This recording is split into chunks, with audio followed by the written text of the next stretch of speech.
Now, think about this for a second. There are some people in history whose names alone are enough to silence a room. Because these men didn't just win battles, they won fear. Armies facing them often felt defeated before the fight even began. The people I'm about to talk about are exactly that kind of men, the greatest warriors in history, and the single battles that changed everything. Take Alexander the Great. Barely in his 20s, standing against the largest empire of his time, Persia. The numbers aren't even close, but Alexander's strength wasn't brute force, it was his mind. At the Battle of Gaugamela, he pulls off a maneuver so precise that the Persian army collapses from within. When that battle ends, it's not just a battlefield that's lost. An entire empire falls. That day, Alexander proved one thing: sometimes numbers mean nothing.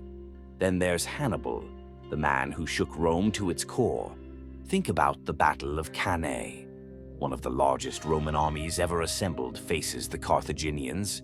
On paper, Rome should win. Everyone expects it. But Hannibal sets a trap so perfect that Roman soldiers are annihilated, almost without room to breathe. Military academies still study this battle today because it answers a terrifying question: how does the impossible actually happen? Now, Julius Caesar, this man didn't just scare his enemies, he scared his own people. At the siege of Alesia, he was trapped between an enemy inside the city and a massive relief army outside. What does he do? He builds defensive walls facing both directions. Who does that? Caesar does. And he wins. Without that victory, the Roman Empire as we know it might never have existed. Then there's Khalid ibn al-Walid, one of the very few commanders in history who was never defeated. At the Battle of Yarmouk, he shattered the Byzantine Empire, a superpower of its time. His use of cavalry was so fluid that the opposing army collapsed before they fully understood what was happening. And here's the wild part. He dies peacefully in his bed and says, "I wish I had died on the battlefield." Imagine living a life like that.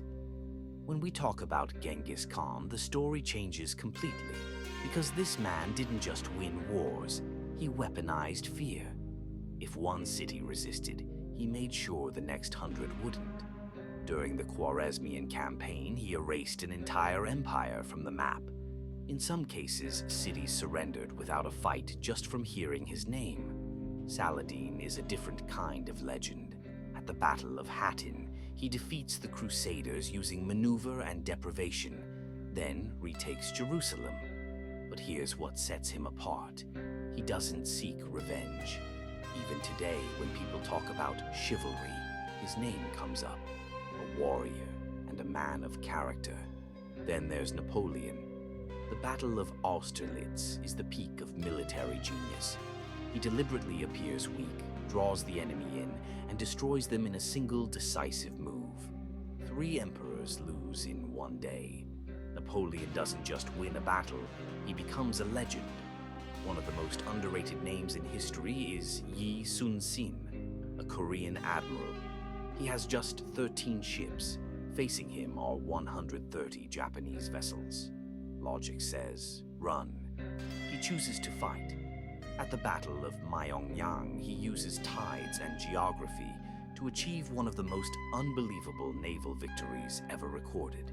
He retires undefeated.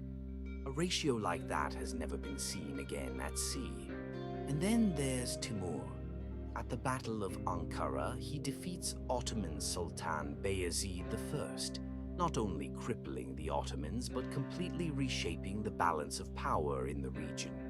That battle is the perfect example of what happens when a commander shows up at the wrong place at the wrong time. When you look at all of them, one thing becomes clear. None of these men were great just because they were strong. They all thought faster than their enemies. They won on the battlefield, but their real victory happened in the minds of those facing them. That's why we still talk about them today. Because history doesn't just remember winners, it remembers those who changed the game. And without realizing it, we all end up asking the same question. If we had been there, Could we have stood against men whose names we still remember centuries later?